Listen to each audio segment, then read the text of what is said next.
بعض لوگ جب سنت پڑھتے ہیں نا نماز میں تو نیت دل میں کر رہے ہوتے ہیں کہ یہ نماز واسطے رسول کے.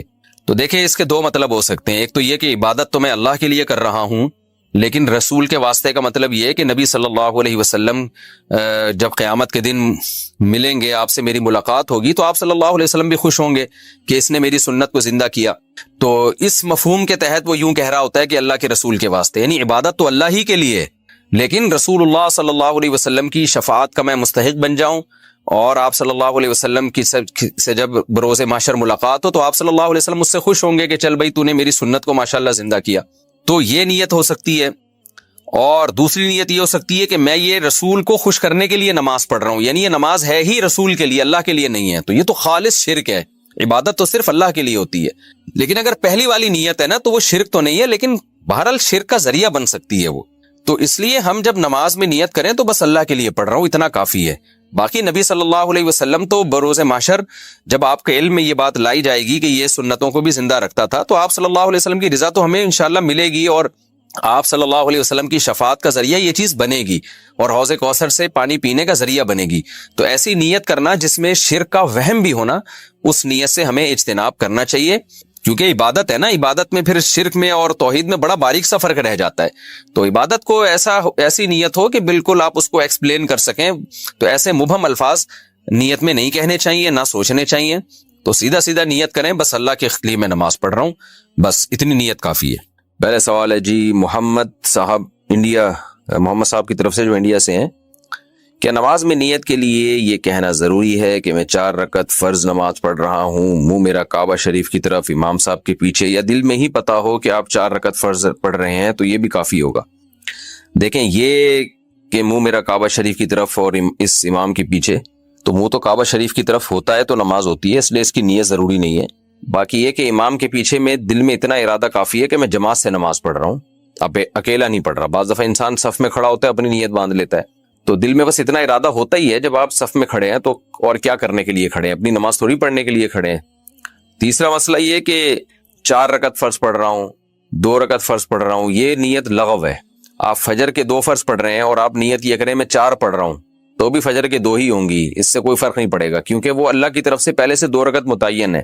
آپ کے 4 کہنے سے وہ فرق نہیں پڑے گا. ظہر میں آپ نے یہ نیت کر لی کہ میں ظہر کی 2 رکعت پڑھ رہا ہوں، تو بھی نماز آپ کی ہو جائے گی، کیونکہ ظہر کی 4 رکعت ہوتی ہیں، 2 ہوتی نہیں ہیں. سفر میں آپ نے 2 پڑھنی ہے، اگر آپ نے یہ نیت کر لی میں 4 پڑھ رہا ہوں تو بھی 2 ہی پڑھنی پڑیں گی اور نماز ہو جائے گی، کیونکہ سفر میں اللہ کی طرف سے 2 متعین ہے. تو صرف اتنی نیت کرنی ہے کہ ظہر ہے یا عصر ہے، کیونکہ ظہر میں آپ کے پاس یہ بھی آپشن تھا کہ آپ پچھلی کوئی قضا پڑھ لیں، یہ بھی آپشن تھا کہ سنت پڑھ لیں، یہ بھی آپشن تھا کہ فرض پڑھ لیں. تو یہ 3 آپشن تھے آپ کے پاس، تو ان میں سے ایک کو آپ نے خود متعین کرنا ہے کہ فرض پڑھ رہا ہوں یا سنتیں. نمبر 2، ظہر پڑھ رہا ہوں یا پچھلی کوئی قضا پڑھ رہا ہوں. تو جب آپ نے یہ نیت کر لی کہ نہیں جی ظہر ہے، تو 4 رکعتیں 2 رکعتیں یہ لغو کام ہو جائے گا، اس کی ضرورت نہیں ہے. بس اتنی نیت کہ ظہر ہے اور فرض ہے، بس. یعنی فرض سے میری مراد کہ ظہر ہے، آج کی ظہر ہے، یہ بھی ضروری نہیں کہ فرض ہے، کیونکہ ظہر تو ہے ہی فرض، تو سنت نہیں ہے.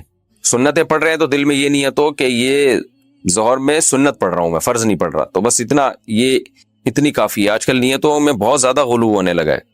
نماز میں نیت ضروری ہے یا تکبیر کہنا کافی ہے؟ فرض نماز میں نیت کرنی ہوگی یا صرف اللہ اکبر بولنا ہوگا؟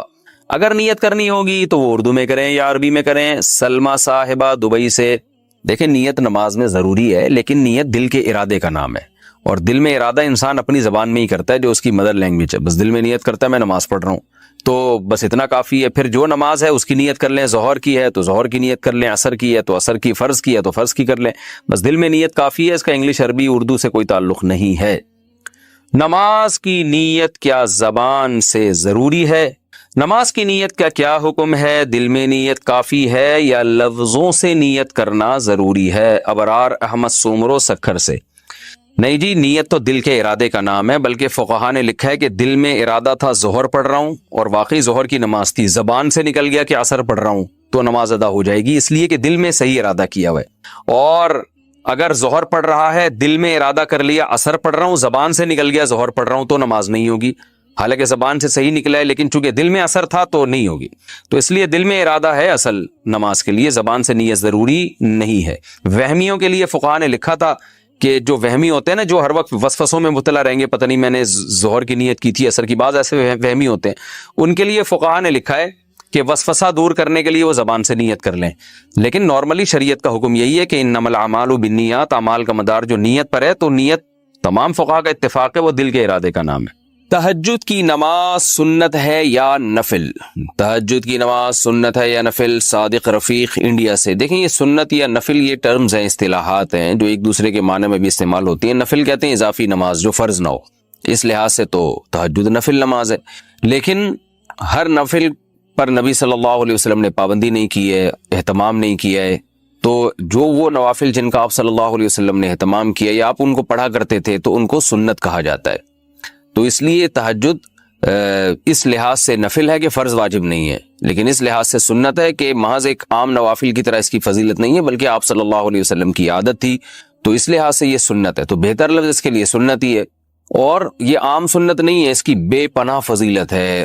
قرآن مجید میں اللہ نے اہل جنت کی جہاں بھی صفات بیان کی ان میں تہجد کا بھی عموماً ذکر کیا ہے، جیسے قرآن مجید میں آتا ہے کہ الذین یبیتون لربہم سجدا وقیاما، ہمارے جو نیک بندے ہیں وہ راتوں کو ہمارے سامنے سجدہ اور قیام کرتے ہیں، اور سورہ سجدہ میں اللہ تعالیٰ کے ارشاد ہے تتجافا جنوبہم عن المضاجع یدعون ربہم خوفا وطمعا، کہ ہمارے نیک لوگوں کے پہلو رات کو بستروں سے جدا ہو جاتے ہیں اور اپنے رب کو پکارتے ہیں خوف اور امید سے۔ تو یہ ساری چیزیں ہیں۔ نبی صلی اللہ علیہ وسلم نے ایک صحابی کے بارے میں فرمایا کہ فلاں کتنا ہی اچھا ہے، کاش وہ تہجد پڑھ لیتا، تو اس طرح کی روایات ہیں۔ تو آپ صلی اللہ علیہ وسلم نے عبداللہ بن عمر کے بارے میں فرمایا، ان کو وصیت کی، ان کے بارے میں صحابی سے فرمایا کہ یہ تہجد کا اہتمام کریں تو کیا ہی خوب ہے۔ عبداللہ بن عمر فرماتے ہیں اس کے بعد سے میں نے کبھی تہجد نہیں چھوڑی ہے۔ تو ایسی بہت ساری روایات ملتی ہیں۔ سورہ مزمل کا پورا دوسرا رکوع ہے ہی تہجد سے متعلق، ان ربک یعلم انک تقوم ادنی من ثلثی اللیل ونصفہ وثلثہ وطائفۃ من الذین معک واللہ یقدر اللیل والنہار، کہ آپ پوری رات تہجد نہیں پڑھ سکتے، آپ کو دن میں یعنی آپ کے جو ساتھی ہیں ان کو مزاربت بھی کرنی ہے، دنیا کے معاملات بھی نمٹانے ہیں، دن میں بعض دفعہ جہاد بھی کرنا ہے، تو آپ رات کا کچھ حصہ اٹھ جائیے، آپ بھی اور آپ کے ساتھی بھی۔ تو بہت ہی اہتمام ہے، اور فقرؤوا ما تیسر منہ، اور اس میں جتنی تلاوت ممکن ہو آپ اللہ کے سامنے کھڑے ہوں اور قرآن کی تلاوت کیجیے۔ تو یہ اتنی ساری احادیث، اتنی ساری روایات سے علماء کہتے ہیں کہ بہت زیادہ محرومی کا باعث ہے یہ عمل کہ ایک آدمی تہجد نہ پڑھتا ہو۔ اور آپ صلی اللہ علیہ وسلم نے فرمایا کہ رات کے آخری حصے میں اللہ تعالیٰ آسمان دنیا کی طرف آتے ہیں اور یہ ندا لگاتے ہیں حل من مسترزق ارزق له، حل من مستغفر اغفر له، کوئی ہے مجھ سے روزی مانگنے والا میں اس کو روزی دوں، کوئی ہے مجھ سے گناہوں کی معافی مانگنے والا میں اس کو معاف کروں۔ تو اس لیے رات کو جلدی سونا چاہیے، اور تہجد میں رات کے آخری حصے میں جو تہجد کا ٹائم ہے جو سب سے اچھا ٹائم ہے، ویسے تو کسی بھی وقت رات کو پڑھی جا سکتی ہے، لیکن سب سے افضل ٹائم ہے کہ آپ سوئیں اور سونے کے بعد رات کے آخری حصے میں اٹھیں اور اس وقت راز و نیاز کریں، اللہ کے سامنے دعائیں مانگیں، بہت زیادہ اس وقت دعائیں قبول ہوتی ہیں اور نماز کا بہت ثواب ہوتا ہے۔ ان قرآن الفجر کان مشہودا۔ وطر کے بعد 2 نفل بیٹھ کے پڑھنا سنت ہے یا کھڑے ہو کر؟ فاطمہ صاحبہ نے ایبٹ عباس سے پوچھا ہے۔ دیکھیے نبی صلی اللہ علیہ وسلم سے وطر کے بعد متعدد دفعہ 2 رکعت بیٹھ کے پڑھنا ثابت ہے، اس لیے بعض علماء اس کی فضیلت کے قائل ہیں کہ وطر کی نماز کے بعد 2 رکعت نفل بیٹھ کے پڑھنا چاہیے، لیکن جمہور اسی کے قائل ہیں کہ یہ نبی کی خاصیت تھی، کیونکہ عام نبی سے جو ہمیں حکم ملتا ہے وہ کھڑے ہو کر نماز پڑھنے کا ہی ملتا ہے، بیٹھ کے نماز پڑھنے میں ثواب آدھا ہو جائے گا۔ تو اس لیے مضبوط بات یہی ہے کہ اگر آپ نے وطر کے بعد نفل پڑھنا بھی ہے تو کھڑے ہو کر ہی پڑھیں، بہتر ہے، اور بیٹھ کے پڑھ لے تو آدھا ثواب ہے اس میں، وہ بھی ٹھیک ہے، کوئی حرج نہیں ہے اس میں۔ آدھی نماز بیٹھ کر آدھی کھڑے ہو کر پڑھنا۔ خواتین گھر پر جو فرض نماز پڑھتی ہیں اگر وہ 1 رکعت بیٹھ کر پڑھے اور باقی کھڑے ہو کر پڑھے تو کیا اس صورت میں نماز ادا ہو جاتی ہے؟ مزمل کراچی سے۔ فرض نماز کھڑے ہو کر پڑھنا ضروری ہے، جب تک بہت شدید مجبوری نہ ہو بیٹھ کے پڑھنا جائز نہیں ہے۔ تو اگر کسی نے 2 رکعتیں کھڑے ہو کر یا 2 بیٹھ کے پڑھی ہیں تو بیٹھ کے اگر مجبوری میں پڑھی ہیں، بالکل نہیں کھڑا ہوا جا رہا تھا، پھر تو جائز ہے، چاہے 1 رکعت پڑھیں 2 رکعت پڑھیں، اور اگر بغیر مجبوری کے بیٹھ گئی تو 1 رکعت میں بھی بیٹھ گئی تو نماز نہیں ہوگی۔ کیا جوائنٹ فیملی سے علیحدہ ہونا قطع رحمی ہے؟ اگر میاں بیوی جوائنٹ فیملی میں رہتے ہوں پھر حالات کی وجہ سے الگ ہوں تو جیسا کہ حدیث میں وارد ہے کہ قطع تعلق کرنے والا جنت میں نہیں جائے گا، تو اس بارے میں کیا حکم ہے؟ نہیں، جوائنٹ فیملی سے میاں بیوی کا الگ ہونا یہ کوئی قطع رحمی میں نہیں آتا، وہ تو انسانی فطرت ہے. دیکھیں اگر الگ نہ ہوتے تو آدم علیہ السلام اور حضرت حوا جہاں پیدا ہوئے تھے ہم بھی وہیں رہتے آج. تو ظاہر ہے بچے بڑے ہوتے گئے, آدم علیہ السلام کے شادیاں کر کے الگ ہوتے گئے تو پوری دنیا آباد ہو گئی, اتنے بڑے بڑے ملک آباد ہو گئے, ورنہ تو سارے وہیں گھس گھس کے رہ رہے ہوتے ابھی تک آدم علیہ السلام کے گھر میں ہی. سوچو کہ 6 ارب انسان ایک ہی بنگلے میں رہتے, کتنی بڑی ٹینشن ہوتی. جو الگ ہوتا ہے اس کو ہم تانا دیتے کہ تم جوائنٹ فیملی سے الگ ہو رہے ہو, تم رشتہ داری توڑ رہے ہو. تو یہ انسانی نیچر ہے, جب شادی ہوتی ہے بچے ہوتے ہیں الگ ہو جاتا ہے, آبادی بڑھتی ہے. تو یہ الگ ہونا کوئی بری بات نہیں ہے, لیکن یہ آپس میں محبت سے ہو جانا چاہیے, لڑک بڑھ کے نہیں ہو تو اچھا ہے.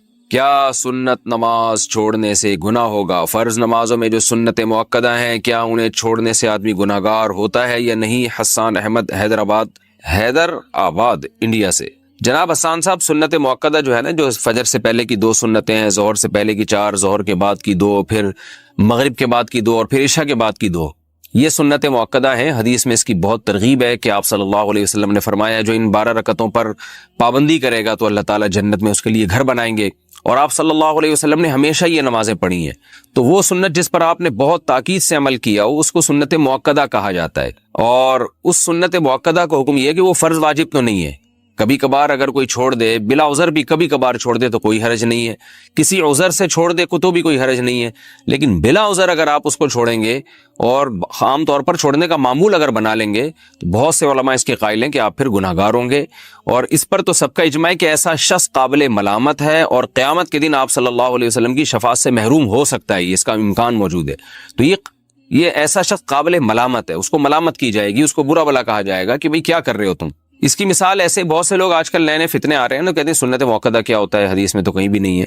اس کی مثال ایسے جیسے فجر کی 2 رکعتوں میں دونوں رکعتوں کو لمبا کرنا چاہیے. یعنی سنت ہے کہ آپ فجر کی 2 رکعتوں کو امام کو چاہیے کہ وہ باقی نمازوں کی نسبت لمبی قرات کرے اس میں. جیسے کہ امی عائشہ رضی اللہ تعالیٰ عنہ فرماتی ہیں کہ فجر کی 2 رکعتوں کو 2 اس لیے رکھا گیا ہے کہ ان میں قرات زیادہ ہے. اب کوئی بھی اس کا قائل نہیں ہے کہ اس میں قرات زیادہ پڑھنا واجب ہے, سب مانتے ہیں کہ سنت ہے, اور لیکن ہے سنت مؤکدہ. اب جو لوگ سنتوں کو نہیں مانتے نا, کہتے ہیں سنت مؤکدہ کوئی ضروری نہیں ہے, پڑھ لو مرضی نہیں پڑھو, آج کل ایسے فتنے پیدا ہو رہے ہیں. تو ان کو آپ یہ ایک الزامی جواب کے طور پہ یہ کہا کریں کہ اگر کوئی امام فجر کی نماز میں 1 رکعت میں انا اعطیناک الکوثر پڑھتا ہے, دوسری میں قل واللہ احد پڑھتا ہے اور رکوع کر کے سلام پھیر کے نماز ختم, روزانہ وہ یہی کر رہا ہے, تو کیا آپ اس امام کے اس عمل کو صحیح قرار دیں گے؟ آپ یہ کہیں گے کہ امام صاحب آپ بہت اچھا کر رہے ہیں, فجر کی نماز میں پہلی رکعت میں انا اعطیناک پڑھتے ہیں, دوسری میں قل اللہ پڑھ کے 2-3 منٹ کے اندر فجر کی نماز ختم. تو یقیناً کوئی بھی نہیں کرنے دے گا امام کو. کبھی کوئی سفر میں جانا ہے, کہیں جلدی ہے یا سفر میں ہے تو ٹھیک ہے, لیکن عام نارمل روٹین میں آپ امام کو ایسا نہیں کرنے دیں گے. کیوں؟ اگر آپ امام کو ملامت کر رہے ہیں کہ بھائی فجر کو پراپر طریقے سے پڑھاؤ, طوال مفصل پڑھو, اس میں جو طویل صورتیں ہیں جن کی وہ والی صورتیں آپ اس میں تلاوت کریں, یا تلاوت کی مقدار اس میں بڑھائیں. یہ کیا ہے کہ آپ انا اعطیناک الکوثر پڑھ کے اور دوسری میں قل واللہ پڑھ کے رکوع کر لیتے ہیں. اگر آپ امام کو ملامت کریں اور دلیل میں یہ کہے کہ سنت مؤکدہ کچھ نہیں ہوتا, تم کہیں سے دکھا دو کہ فجر میں لمبی قرات کرنا فرض واجب ہے تو میں کروں گا, جب فرض واجب نہیں ہے تو میں نہیں کروں گا, تو آپ کہیں گے بھائی فرض واجب تو نہیں ہے, اس لیے کہ فرض واجب ہوتا تو نماز ہی نہ ہوتی, یا سجدہ سہو واجب ہو جاتا. تو نماز تو ہو رہی ہے آپ کی, لیکن جو پراپر طریقہ ہے نبی صلی اللہ علیہ وسلم کا نماز پڑھنے کا فجر کی, وہ یہ نہیں ہے. جو پراپر طریقہ آپ نے بتایا ہے اور صحابہ تابعین اس پر عمل کرتے آئے ہیں, وہ یہ ہے کہ فجر میں لمبی قرات ہوگی. تو اسی طرح یاد رکھیں کہ فجر سے پہلے 2 سنتیں ہو گئیں, ظہر سے پہلے 4 سنتیں ہو گئیں, ظہر کے بعد 2 سنتیں ہو گئیں. یہ جو سنت مؤکدہ ہیں یہ بھی فرض واجب نہیں ہے, لیکن نبی ان کو اگر آپ مسلسل چھوڑنا شروع کر دیں تو یہ کہا جائے گا بھائی نبی صلی اللہ علیہ وسلم کا یہ پراپر طریقہ نہیں ہے. آپ فجر کی 2 فرض جب بھی پڑھتے تھے اس سے پہلے 2 سنتیں لازمی پڑھتے تھے. آپ ظہر کی 4 سنتیں جب بھی پڑھتے تھے اس سے پہلے ظہر کے 4 فرض جب بھی پڑھتے تھے اس سے پہلے 4 سنتیں لازمی پڑھتے تھے, اس کے بعد 2 سنتیں بھی پڑھتے تھے, پھر مغرب کے بعد 2 سنتیں پڑھا کرتے تھے, عشاء کے بعد 2 سنتیں پڑھا کرتے تھے. تو جو پراپر طریقہ ہے نماز پڑھنے کا, 5 نمازیں جو فرض کی ہیں وہ پراپر یہی ہے کہ ان سے پہلے اور ان کے بعد یہ جو سنتیں ان کا اہتمام کیا جائے. تو اس لیے ان سنتوں کا بہت زیادہ اہتمام کرنا چاہیے. اور آج کل جو ایک جدت پسندی معاشرے میں پھیلی ہوئی ہے کہ سنت مؤکدہ کا بالکل ہی لوگوں نے انکار کرنا شروع کر دیا ہے, بس فرض پڑھو اور باقی کوئی کچھ بھی نہیں ہے, تو یہ غلط ہے. ہاں کبھی جلدی ہو, سفر میں ہو, کبھی یعنی سفر میں بھی ٹریولنگ کے دوران اس میں آپ سنتیں چھوڑ سکتے ہیں. سفر میں کہیں آپ نے اسٹے کیا ہوا ہے تو اور آپ بالکل سکون کی حالت میں، تو وہاں بھی سنت موقدہ پھر سنت موقدہ ہی رہتی ہیں۔ اس کی مثال ایسے جیسے آپ کہیں سفر کے لیے جا رہے ہیں نا، تو راستے میں انسان کو جلدی ہوتی ہے، افراتفری ہوتی ہے، تو وہاں سنت موقدہ نہیں پڑھنی چاہیے، چھوڑ دینی چاہیے۔ لیکن کہیں آپ پہنچ گئے، آپ نے کا اسٹے ہے وہاں، آرام سے آپ نے ایک ہفتہ گزارنا ہے، تو آپ سکون کی حالت میں، تو پھر سنت موقدہ وہاں پر سنت موقدہ ہی بن جاتی ہیں، کیونکہ سنت موقدہ کا تعلق اس سے ہے کہ حرج ہو رہا ہے کہ نہیں ہو رہا پڑھنے میں۔ تو جہاں حقیقت میں حرج ہوگا وہاں سنت موقدہ چھوڑی جا سکتی ہے، جہاں نہیں ہے تو وہاں نہیں چھوڑی جا سکتی۔ تو کبھی کبھار کوئی چھوڑ دے تو کوئی حرج نہیں ہے، کسی عذر سے چھوڑ دے تو بھی کوئی حرج نہیں ہے، لیکن چھوڑنے کا معمول بنا لینا، یہ آدمی بعض علماء کے نزدیک گناہگار ہے، ورنہ قابل ملامت تو سب کے نزدیک ہے۔ کیا صرف فرض نماز پڑھنا ٹھیک ہے؟ اگر کوئی شخص سنت موقدہ اور غیر موقدہ اور نوافل چھوڑ کر صرف فرض اور واجب ہی ادا کرتا ہے تو کیا اسے گناہ ہوگا اور آخرت میں حساب ہوگا یا نہیں؟ نیز کیا اس کی قضا کرنی ہوگی؟ دیکھیں، نوافل چھوڑ دیتا ہے یا سنت غیر موقدہ چھوڑ دیتا ہے تو کوئی گناہ نہیں ہے، لیکن اگر صرف سنت یعنی فرائض پہ اکتفا کرتا ہے اور سنت موقدہ کبھی بھی نہیں پڑھتا تو پھر یہ گناہگار ہے، کیونکہ سنت موقدہ کو ہمیشہ کے لیے ترک کر دینا، علماء کہتے ہیں اس میں گناہ کا خطرہ ہے، اور یہ شخص قابل ملامت ہے، کیونکہ سنت موقدہ یہی ہے جس کی تاکید بہت زیادہ ہے۔ جیسے فجر کی 2 سنتیں آپ صلی اللہ علیہ وسلم ہمیشہ پڑھا کرتے تھے، حتیٰ کہ فجر کی سنتیں سفر میں بھی نہیں چھوڑی آپ صلی اللہ علیہ وسلم نے۔ تو باقی سنتوں کا بھی جو موقدہ ہیں ان کا اہتمام ضروری ہے، کبھی کبھار چھوٹ جائیں تو کوئی حرج نہیں ہے اس میں، جیسے سفر میں چھوڑ دیں یا کوئی ایمرجنسی ہے یا بہت زیادہ تھکاوٹ ہے، کبھی کبھار چھوڑنے میں کوئی حرج نہیں۔ عمیر احمد نے سوال پوچھا ہے جی سعودی عرب سے، کیا حرم میں یا کسی بھی مسجد میں امی ابو کے ایصال ثواب کے لیے قرآن رکھ سکتے ہیں؟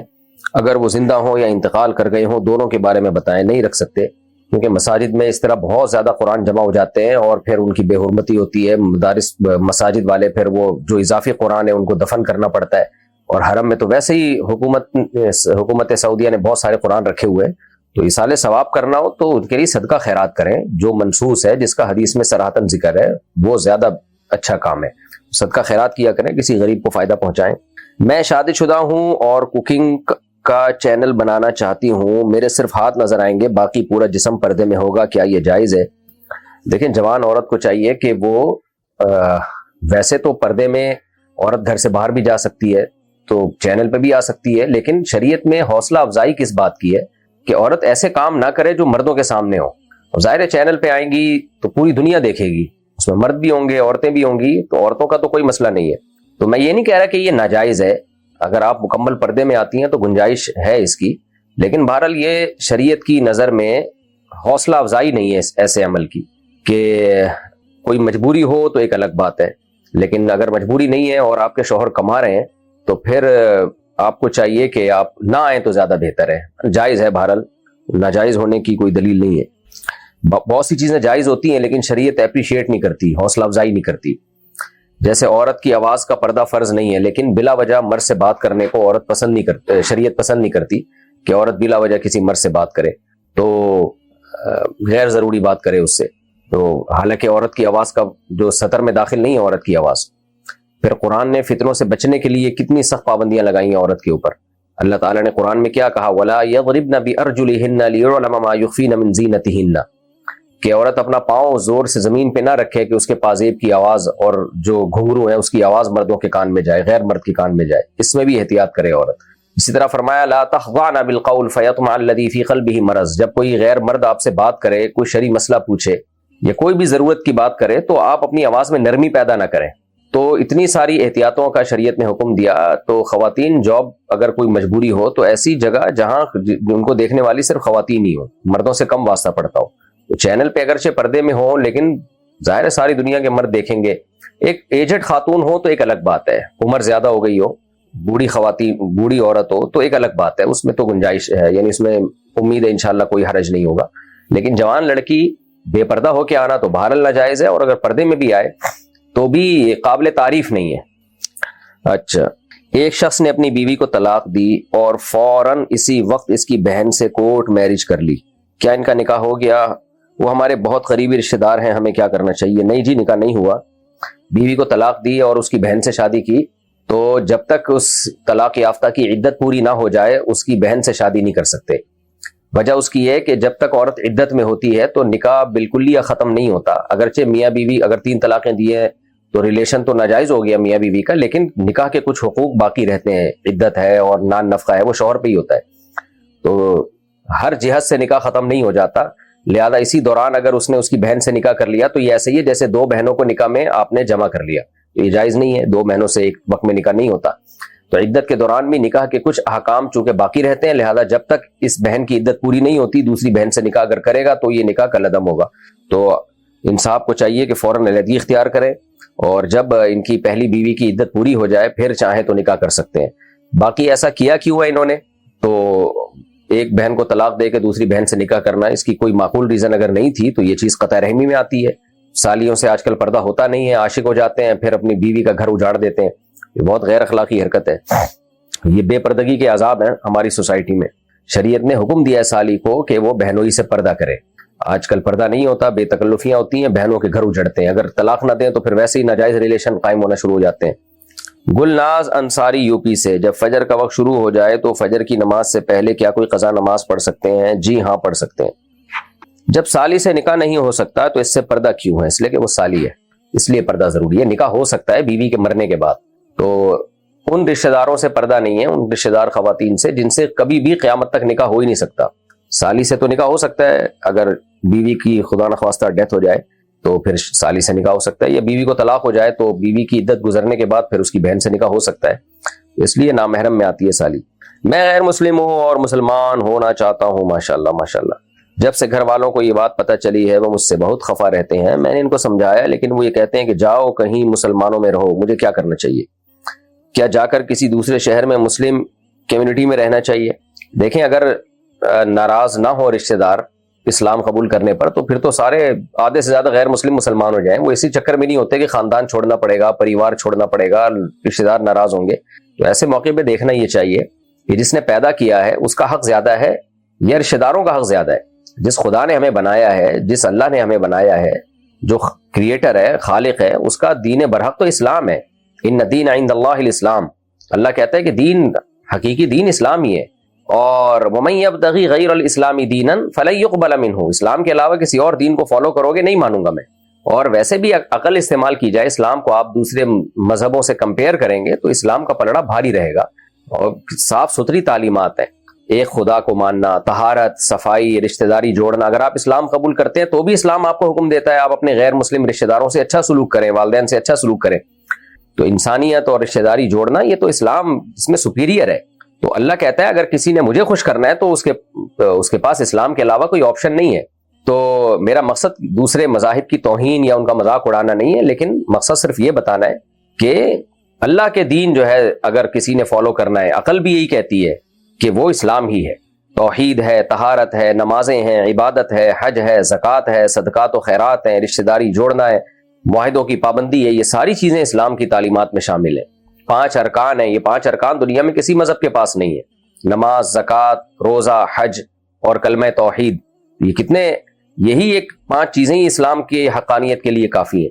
تو ضرب اللہ مثلا رجلا فیہ شرکاء متشاکسون ورجلا سلما لرجل، اللہ کہتے ہیں بتاؤ کسی کا ایک خدا ہو، ایک مولا ہو، ایک آقا ہو، وہ زیادہ خوش ہوگا یا 20 خدا ہوں؟ اسلام کے علاوہ تو جتنے مذاہب ہیں وہ تو اتنے بھگوان ہیں، اتنے معبود ہیں، آدمی اس سے ڈپریشن میں جائے، اسٹریس میں جائے گا، انسان کو سکون بھی نہیں ملے گا۔ ایک اللہ ہے جس نے پیدا کیا، ٹھیک ہے ہم نے اس کو دیکھا نہیں ہے، لیکن قرآن کہتا ہے اس کی بنی ہوئی چیزوں سے تم اس کو پہچانو۔ بنی ہوئی چیزیں یہ بنائی گئی ہیں، یہ بنی نہیں ہے، آٹومیٹیکلی نہیں بن گئی ہیں، خود بخود کائنات وجود میں نہیں آ سکتی۔ تو اس لیے اللہ کا دین آپ اسلام ہے، اس کو فالو کریں، رشتہ داروں کو خوش رکھنے کی کوشش کریں، ناراض ہوتے ہیں تو ہونے دیں، اللہ پہلے، اب جانا تو اللہ کے پاس ہے، رشتہ داروں کے پاس تھوڑی رہنا ہے ہمیشہ، تو اللہ کے پاس جانا ہے۔ اور اسلام لائیں گے تو اللہ کے پاس جاتے ہوئے بھی آپ کو ایک پروٹوکول ملے گا، غسل دیا جائے گا، نماز پڑھی جائے گی آپ کی، تو عزت کے ساتھ قبر میں دفن کیا جائے گا۔ ہم باہر ملکوں میں دیکھ کر آئے ہیں انسانی لاشوں کے ساتھ کیا ہوتا ہے، جلا کے راکھ بنا دیتے ہیں، کیا لکڑیوں میں جلا دیتے ہیں اور اوون میں جلا، یہ انسان ہے بھائی، یہ کوئی کباب ہے جو کوفتے ہیں جو جلا کے پکائے جا رہے ہیں؟ تو اس لیے اسلام کو فالو کرنا چاہیے، دنیا بھی اسی میں آپ کی بھلائی ہے اور آخرت کی بھلائی بھی اسی میں، اور ورنہ بہت خسارہ ہے اگر آپ اسلام کو فالو نہیں کرتے۔ آخرت میں تو اللہ کہتا ہے میں نہیں بخشوں گا اگر تم اسلام کے علاوہ کسی اور چیز کو اختیار کرو گے۔ تو اس لیے آپ ہمت کریں، محبت سے گھر والوں کو سمجھائیں، مان جائیں ٹھیک ہے، نہیں تو آپ اناؤنس کر دیں، اور پھر جو تکلیفیں رشتہ داروں کی طرف سے آئیں ان پہ صبر کریں آپ، اور ان کے ساتھ سلوک اتنا اچھا کریں کہ ان کو خود لگے کہ بھائی یہ مسلمان ہونے کے بعد یہ پہلے سے زیادہ اچھا ہو گیا ہے۔ ہمارے یہاں مسئلہ یہ ہے کہ جب غیر مسلم مسلمان ہوتے ہیں نا تو وہ اپنے رشتہ داروں پہ طنز کرنا شروع کر دیتے ہیں. تم تو ایسے ہو, تم تو یوں ہو, تمہارا تو دین غلط ہے, تم تو بھائی کچھ بھی نہ کہیں ان کو, آپ ان سے اچھا سلوک کریں بس. ماں باپ ہیں تو آپ ان کے قدموں میں جنت تلاش کریں بس. دیگر رشتہ دار ہیں ان سے اچھا سلوک کریں. تو محبت سے بس جو ہے نا اپنا آپ کا بیہیویئر اچھا ہونا چاہیے, وہ خود ہی اسلام کی طرف مائل ہوں گے. بعض جگہوں پر تو تبلیغ کرنا بھی نقصان دے دیتا ہے, تو ایسا بھی نہیں کریں کہ آپ اسلام لانے کے بعد ان کو تبلیغ کرنا شروع کر دیں گے. وہ کہیں گے یار ابھی ہمارے لیے ایک درد سر بن گیا, مصیبت بن گیا ہمارے لیے. تو ان کو بس اپنا بیہیویئر آپ کا ایسا ہو. اسلام میں اللہ نے اتنی اٹریکشن رکھی ہے کہ اگر مسلمان اسلام پہ صحیح چلنا شروع کر دینا تو تبلیغ کی ضرورت ہی نہ رہے. یہ تو ہمارا عمل ایسا ہے کہ ہم اسلام کو بدنام کرتے ہیں دنیا میں, تو ورنہ اسلام تو اللہ نے بہت پیارا بہت خوبصورت مذہب بنایا ہے. تو اگر اسلام پہ ہم صحیح طرح سے چلنا شروع کر دیں, اسلام نے جو اخلاق سکھائے ہیں اگر اسی کو فالو کرنا شروع کر دیں, آپ رشتہ داروں پہ خرچ کریں اسلام لانے کے بعد. اللہ نے آپ کو حکم دیا قل ما انفقتم من خیر فللوالدین والاقربین, جو کچھ تم خرچ کرو سب سے پہلے اپنے والدین اور رشتہ داروں پہ خرچ کرو. تو آپ بھی اسلام قبول کریں اور اپنا بیہیویئر, اپنے اخلاق اپنے رشتہ داروں کے ساتھ بہت اچھے کریں, اچھے نہیں بہت اچھے کریں. اور تبلیغ بے موقع تبلیغ نہ کریں کسی کو. آپ اگلے کا موڈ نہیں ہے اور سمجھانا شروع کر دیا, ہاں جو آپ سے پوچھنا چاہ رہا ہے اس کو آپ ضرور سمجھائیں. تو اس طرح اگر آپ چلیں گے تو انشاءاللہ آپ کے لیے مشکلات نہیں ہوں گی. اور اگر آپ نے اسلام لا کے ہی طنز کرنا شروع کر دیا ان کے اوپر یا ان سے بائیکاٹ کرنا شروع کر دیا تو پھر مسائل کھڑے ہوتے ہیں, اور اسلام کی تعلیمات کی بھی یہ چیز خلاف ہے. باقی آپ نے کہا کہ مسلم کمیونٹی میں شفٹ ہو جانا چاہیے, تو اگر اسلام لانے کے بعد آپ نے اپنے اخلاق بھی درست کر لیے, سب کچھ ہو گیا, پھر بھی آپ کو تنگ کر رہے ہیں اور آپ سے لیے برداشت نہیں ہو رہا آپ کے لیے, تو پھر آپ ہجرت کر لیں کسی مسلم کمیونٹی میں جا کے رہنے, تو یہ ٹھیک ہے. عمیر احمد سعودی عرب سے, اگر اپنا قرآن پکا کرنے کے لیے نفل نماز میں پڑھ رہے ہیں اور اس میں غلطی آ جائے تو, اور قرآن موبائل میں کھلا ہوا ہو تو موبائل میں غلطی دیکھ سکتے ہیں کیا؟ اس طریقے سے کرنے سے نفل نماز ہو جائے گی؟ نہیں, جائز نہیں ہے. باقی اس پہ میں تفصیلی مدلل کلپ کسی وقت ریکارڈ کروا دوں گا کہ جس حدیث سے استدلال کیا جاتا ہے. ٹھیک ہے, بعض اسلاف میں بعض حضرات کی یہی رائے تھی کہ قرآن دیکھ سکتے ہیں موبائل وغیرہ میں, لیکن جو جمہور کی رائے ہے اور مضبوط رائے ہے وہ یہی ہے کہ یہ عمل درست نہیں ہے. میرے شوہر اپنی فیملی کو خوش کرنے کے لیے نیاز کر رہے ہیں اور کہہ رہے ہیں کہ نیت اللہ کی کروں گا, تو کیا شرک کا کام اللہ کی نیت سے کرنا جائز ہوگا؟ جب نیت اللہ کی کریں گے تو یہ شرک رہے گا ہی نہیں نا. باقی یہ کہ بدعت ہے تو بدعت کا گناہ ہوگا, تو ان سے کہ مت کریں, یہ شرک نہیں ہوگا. مرچوں سے نظر اتارنا کیسا ہے؟ کچھ بھی نہیں ہے, ہمیں ڈراوے بازی ہے.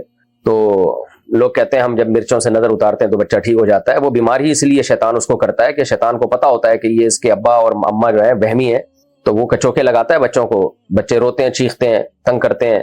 تو جب آپ مرچیں جلاتے ہیں تو شیطان تنگ کرنا چھوڑ دیتا ہے تاکہ مرچوں پہ آپ کا اعتقاد بڑھ جائے. تو اس لیے اگر آپ شیطان کو مایوس کر دیں, بچہ روتا رہے, آپ کہیں ڈاکٹر سے علاج کراؤں گا, یا جو سنت رقیہ ہے سورہ فلق سورہ ناس پڑھ کے دم کر دیں بس کافی ہے.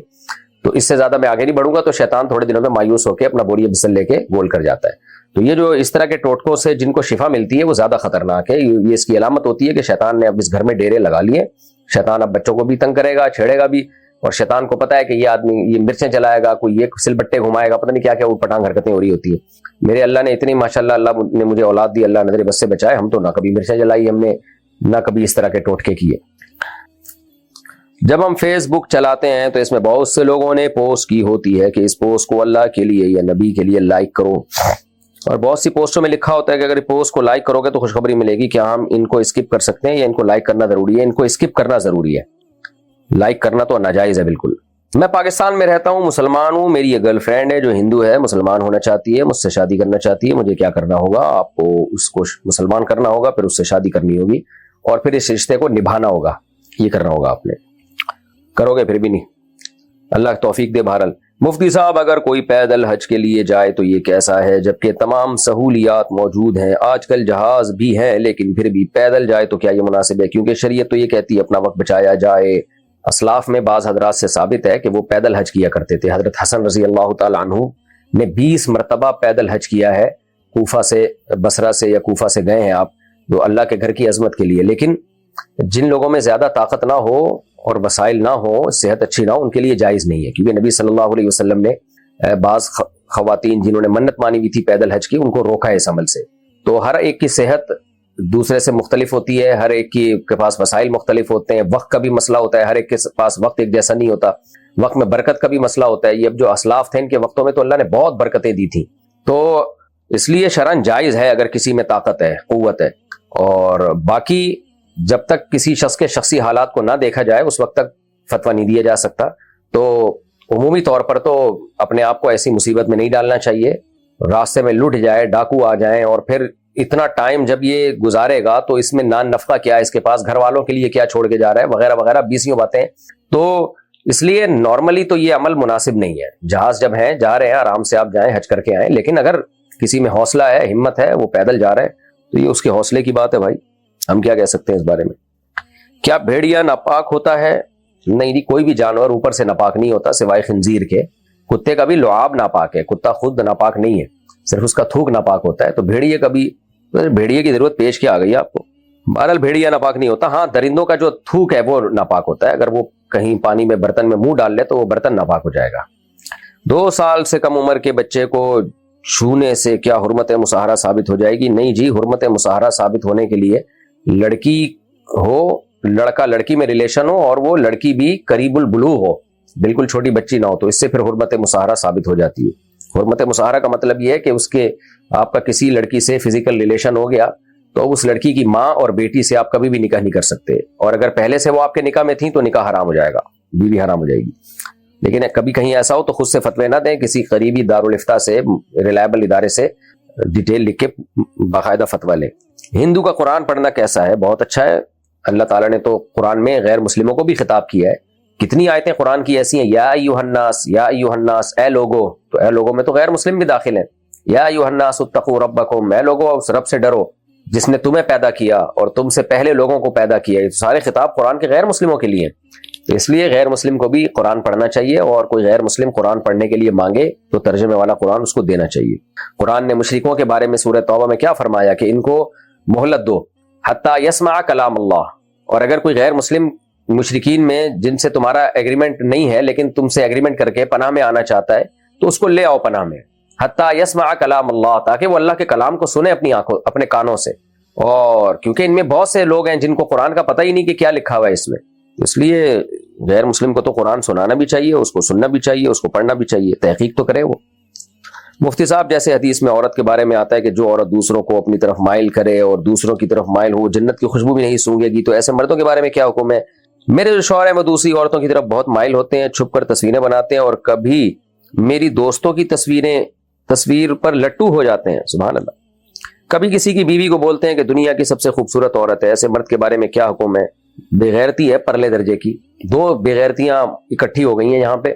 ایک تو غیر عورتوں میں دلچسپی لینا, ان کی تصویریں بنانا, اور اس سے زیادہ بڑی بےغیرتی اپنی بیوی کے سامنے غیر عورتوں کا تذکرہ کرنا. تو بےغیرتی میں ایوارڈ ملنا چاہیے. قرآن و حدیث میں ایسے مرد کے بارے میں کیا آتا ہے؟ یہی آتا ہے جو میں نے ابھی آپ کو بتایا. اگر کوئی بےغیرتی کا ایوارڈ ہوتا تو میں بلا کے ایک باقاعدہ ان کی خدمت میں پیش کرتا. اللہ ہدایت دے, میں یہی کہہ سکتا ہوں. آپ اپنے خاندان میں بتائیں یا اپنے شوہر کو پہلے محبت سے سمجھائیں, انسان کے بچے بن جاؤ, نہیں بنتے تو اس پہ کوئی ایکشن لیں آپ. 22 سالہ لڑکا فحش فلمیں دیکھنے کا بہت زیادہ عادی ہے اور نامردی اب صاف ظاہر ہو رہی ہے. ایسے شخص کو گناہ سے کیسے بچایا جائے؟ کہ ایسا شخص شادی کر سکتا ہے؟ اگر نہیں تو اس کا کیا حل ہے؟ نامرد ہوتا تو فحش فلمیں کیوں دیکھ رہا ہوتا؟ وہ نامردوں کو تھوڑی دلچسپی ہوتی ہے فحش فلموں میں. تو اس کا علاج ہی شادی ہے, اس کی فوراً شادی کریں. یہ نفسیاتی مسئلہ ہے کہ نامرد ہو گیا ہے, تو ذہنی مسئلہ ہے. شادی کر دیں, اس کو یہ سمجھائیں, اس کے دماغ میں ڈال دیں کہ تم نامرد نہیں ہو, اور تاکہ وہ شادی کرے اور اس کبیرہ گناہ سے بچے. وہ آج کل بہت سے نوجوان اس غلاظت میں مبتلا ہیں. اس کا حل یہ ہے کہ جلد سے جلد اس کی شادی کی جائے. تو اور دوسری بات یہ کہ کسی اللہ والے سے تعلق قائم کیا جائے. حضرت فیروز میمن صاحب ہیں, کراچی کے بڑے بزرگوں میں شمار ہوتا ہے, ان سے بیعت ہو جائیں. یا اور ادھر KPK میں حضرت پیر مختار الدین شاہ صاحب ہیں, ان کا بھی بڑا زبردست اجتماع ہوتا ہے رمضان میں. جو بھی بزرگ اللہ والے بزرگ ہوں ان سے تعلق قائم کریں, اور ساتھ ساتھ کسی سائیکولوجسٹ کو بھی دکھائیں. بعض بیماریاں ڈاکٹر بھی چھڑوا دیتے ہیں, تو کسی سائیکولوجسٹ کو دکھائیں کہ بھئی یہ فحش فلموں کی عادت پڑ گئی ہے, عادت چھوڑنی ہے. سب سے پہلے شادی تو کرنی ہے. بعض دفعہ یہ گناہ کی ایسی لت پڑتی ہے کہ شادی کے بعد بھی پھر یہ گناہ چھوٹتا نہیں ہے. تو چھوڑنے کی کوشش کریں, انشاءاللہ چھوٹ جائے گا. باقی یہ جو کہہ دیا کہ نامردی صاف ظاہر ہو رہی ہے, یہ بالکل بیکار بات ہے. تو نامرد ہوتا تو فحش فلمیں دیکھنے کا دل نہیں کرتا اس کا. اس لیے ایسے بندوں کا علاج ہی شادی ہے. مفتی صاحب, فجر کی پابندی نہیں ہو رہی, روزانہ قضا پڑھتا ہوں اور سنتیں بھی نہیں پڑھتا. جب نماز چھوٹ جاتی ہے تو بہت افسوس ہوتا ہے, کیا کروں؟ پٹوائیں اپنے آپ کو کسی سے. بہت سے کام شرافت سے نہیں ہوتے. اس میں چترول کوئی بڑے ہوتے ہیں, ابا اما ہوتے ہیں جو تھپڑ لگاتے ہیں, چانٹے لگاتے ہیں. نبی نے کیوں حکم دیا کہ بچہ جب 7 سال کا ہو جائے تو محبت سے نماز کا حکم دو, محبت سے نماز کا بولو, جب 10 سال کا ہو جائے تو پھر مارو اس کو. سختی کے بغیر کون انسان بنتا ہے آج کل. تو میں آپ سے محبت کرتا ہوں, مقصد میرا یہ نہیں ہے کہ آپ کو جو ہے کوئی رسوا کرنا, لیکن آپ کسی کے ذمہ لگائیں کہ آپ کو چترول لگایا کرے وہ صبح صبح. 2-4 دفعہ ابا سے مار پڑے گی, دادا سے پٹیں گے, انشاءاللہ صلو علی الحبیب ہو جائے گا. باقی جب تک کوئی کوٹنے پیٹنے والا نہیں ہے, دیکھیں مصلح کے بغیر اصلاح نہیں ہوتی. ان لوگوں پر اللہ کا بہت بڑا احسان ہوتا ہے جن پر اللہ کسی بڑے کو مسلط کر دیتے ہیں اور وہ ڈانٹ ٹپٹ کر کے ان کو سیدھا کر دیتے ہیں. خود انسان کے لیے اپنی اصلاح کرنا بہت مشکل ہے. ارادہ تو کرتا ہے انسان لیکن اپنے آپ کو سزا نہیں دے پاتا, تو سزا بڑے ہی دیتے ہیں. تو بچپن میں جن لوگوں کو مارے پڑ گئی نماز پر اور اچھے کاموں کی طرف لانے پر, تو وہ خوش قسمت ہیں. اس لیے آپ بھی جو ہے نا, اب کوئی مارنے والا پیٹنے والا ہو, مارنے سے میری مراد نہیں کوئی ڈنڈوں سے پکڑ کے کوٹے, مارنے کا مطلب یہ ہے کہ وہ ڈانٹنے والا, کوئی سمجھانے والا ہو. اور جیسے ہمارے بچے اگر کبھی کوئی نہ اٹھ رہا ہو تو اسپرے رکھا ہوا ہے بوتل کا ہم نے پانی کا, وہ جا کے اس کے منہ پہ کرنا شروع کر دے تو وہ چڑچڑا ہو کے اٹھتا ہے, پھر وہ کر کے اڑ جاتا ہے. لیکن تو اسپرے والی بوتل ہے نا, کل میرا ایک بچہ نہیں اٹھ رہا تھا نماز کے لیے, تو دوسرے بھائی نے جا کے اسپرے کیا اس کے اوپر یوں کر کے, تو ایسے یوں کر کے غصے میں اٹھا ہے.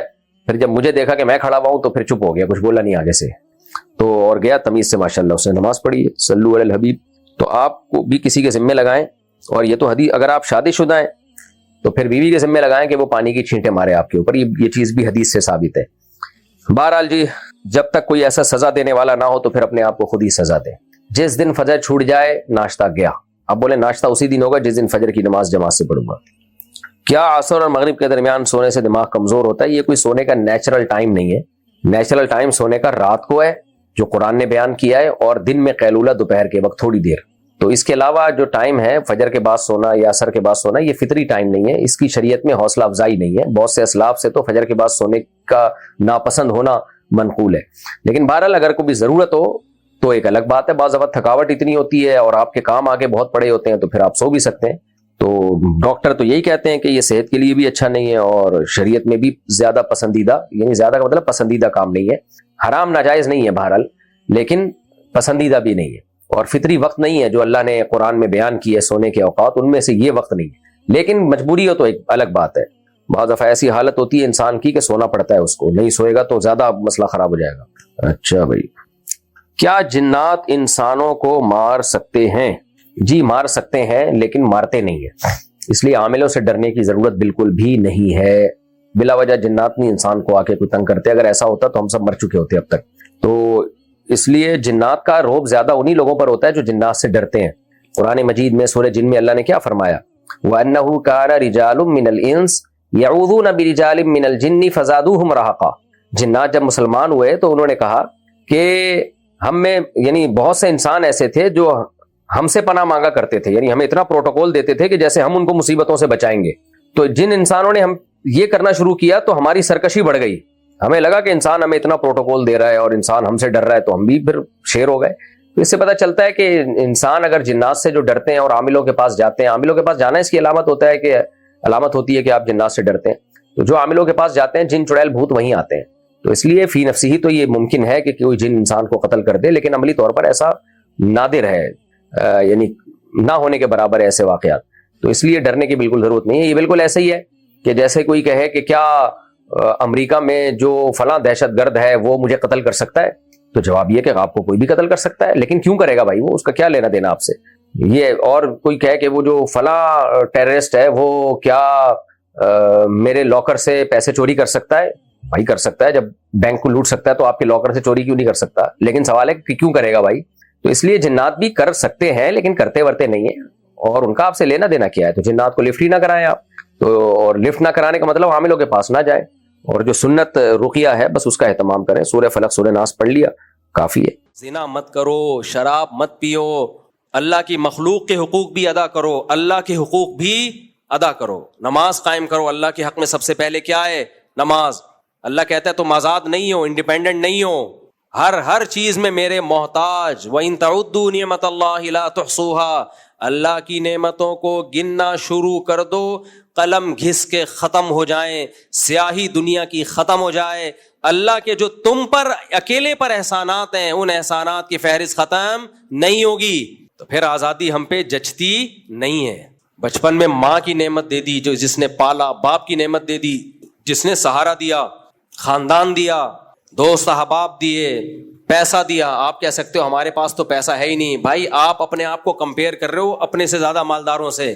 ان سے کمپیئر کرنا چھوڑ دو، آپ اپنے سے کمتر لوگوں سے کمپیئر کرو تو بہت پیسہ دیا ہے.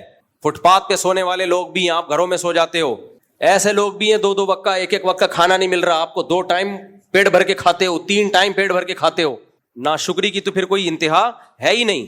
تو بھائی ہم اللہ کے غلام ہیں، اور ہم نے نظریاتی طور پر بھی اپنے آپ کو اللہ کا بندہ سمجھنا ہے، غلام سمجھنا ہے، اور عملی طور پر یہ ثابت کرنا ہے کہ اللہ ہم آزاد نہیں ہیں. تو اللہ نے ہمیں حکم دیا نماز قائم کرنے کا. سب سے زیادہ قرآن میں جس چیز کا، حدیث میں جس چیز کا حکم ہے کہ جو اپنے آپ کو اللہ کا بندہ اور غلام سمجھتے ہیں وہ نماز بولو قائم کرتے ہیں. نماز پہ کوئی کمپرومائز نہیں. سفر ہو، حضر ہو، بیماری ہو، صحت ہو، غربت ہو، دولت ہو، جیسے بھی حالات ہوں. ان الصلاۃ کانت علی المؤمنین کتابا موقوتا. اللہ کہتے ہیں نماز مومنین پر مقررہ وقتوں میں فرض ہے. میدان جہاد میں نہیں چھوڑنے کی اجازت دی تو نرم گدوں میں چھوڑنے کی کہاں سے اجازت دے گا اللہ؟ ایکچولی نیند بہت آ رہی ہے، ایکچولی میں یوں ہے، ایکچولی ابھی تو آج کل تو سیزن چل رہا ہے، کسٹمر بہت ہیں ایکچولی وغیرہ، اور شاپنگ ہو رہی ہے. بھائی میدان جنگ سے بڑھ کر کوئی ٹینشن والا کام ہو سکتا ہے؟ ہاں نماز کا طریقہ آسان کر دیا اللہ نے. کہا میدان جنگ میں پیدل پڑھو، پیدل نہیں سواری پہ پڑھو، اشاروں سے پڑھو. اے اللہ اتنی ٹینشن بعد میں پڑھ لیں گے بھائی، ابھی جنگ کر لیتے ہیں، رات کو ساری نمازیں اکٹھی پڑھ لیں گے. گھوڑے پہ کیوں پڑھیں؟ اللہ کہتے ہیں نا نا نا رات کو ساری نمازیں اکٹھی نہیں. ان الصلاۃ کانت علی المؤمنین کتابا موقوتا. ہر نماز کا ایک ٹائم ہے جو حدیث جبریل سے ہمیں پتہ چلتا ہے. اسی آیت سے پتہ چلتا ہے کہ امام ابو حنیفہ کا موقف بہت مضبوط ہے کہ ہر نماز اپنے ٹائم پہ ادا کی جائے گی. یہ جو 2 نمازیں اکٹھا کرنا ہے، ظہر کے وقت میں ہی اثر پڑھ لی یا اثر تک ظہر کو ڈیلے کر لیا، کسی واضح حدیث میں یہ ثابت نہیں ہے. اس بارے میں یا تو حدیث ضعیف ہے، اگر صحیح حدیث ہے تو صریح نہیں ہے، اس میں واضح مضمون نہیں ہے.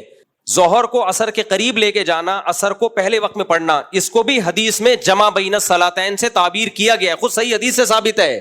کیا آپ نے ایک صحابیہ کو کہا ظہر کو آخر وقت میں پڑھو اور عصر کو اول وقت میں؟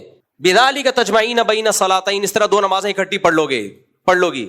باقی میں اس پہ ریفرنسز کے ساتھ انشاءاللہ ریکارڈنگ کرواؤں گا.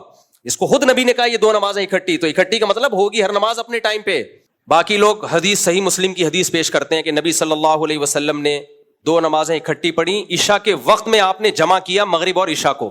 تو اس حدیث کا یہ مطلب نہیں ہے کہ مغرب کو عشاء کے وقت میں پڑھا. اس کا مطلب دوسری حدیثوں کو ملا کے پتہ چلتا ہے مغرب کو آخری وقت میں پڑھا، اس کے فوراً بعد عشاء. تو جمع کا عمل جو کمپلیٹ ہوا ہے وہ عشاء کے ٹائم پہ ہوا ہے، وہ مغرب کے ٹائم پہ نہیں ہوا. سمجھ میں آ رہی ہے بات کہ نہیں آ رہی ہے؟ اور اتنی آزادی دے دی، شاپنگ کے لیے جا رہے ہو ظہر کے ساتھ اثر پڑھ لو. اکیڈمی میں آج بیان لمبا ہو گیا تو ظہر کے ساتھ اثر پڑھ لو. میدان جنگ میں اللہ کہہ رہے بھائی ڈیلے نہیں کر سکتے. بخاری کی حدیث ہے کہ لیس فی النوم تفریط التفریط، سوتے میں نماز قضا ہو گئی گناہ نہیں ہے کیونکہ وہ آپ کے اختیار میں نہیں ہے. آپ نے فرمایا کوتاہی یہ ہے کہ نماز کو اپنے وقت سے مؤخر کیا جائے. تو سفر کے بارے میں یہ حدیث ہے کہ اگر سوتے میں نبی صلی اللہ علیہ وسلم کی ایک جگہ پڑاؤ ڈالا تو کسی کی بھی آنکھ نہیں کھلی، فجر کی نماز سب کی قضا ہو گئی. حضرت بلال کو کے ذمہ لگایا تھا اذان دے کے اٹھانا، تو حضرت بلال کہتے ہیں میری آنکھ لگ گئی. تو آپ نے فرمایا کہ سوتے میں اگر نماز قضا ہو جائے، سوتے کا مطلب یہ نہیں کہ خراٹے لے کے جان کر سو رہے ہیں آپ. بعض دفعہ ایسے ہوتا ہے کہ نہ الارم کا پتہ چلا یا الارم بجا ہی نہیں، وہ تو غیر اختیاری چیز ہے نا. تو سفر کے بارے میں تو آپ نے فرمایا کوتاہی یہ کہ نماز کو اپنے وقت سے مؤخر کیا جائے. اس پہ میں نے پورا رسالہ لکھ لیا ہے، صرف اس کو ڈیلیور کرنا باقی ہے. ہاں حج کے موقع پر، حج تو خلاف قیاس ہے، حج میں تو سارے کام ایسے کروائے جاتے ہیں جو عام روٹین سے ہٹ کے ہیں، وہ تو ہے ہی خلاف قیاس. اسی وجہ سے عبداللہ بن مسعود رضی اللہ تعالیٰ عنہ کی صحیح حدیث ہے کہ نبی نے کبھی بھی 2 نمازیں اکٹھی نہیں پڑھی. اکٹھی کا مطلب قضا کر کے دوسرے وقت میں داخل کر کے، سوائے حج کے موقع پہ.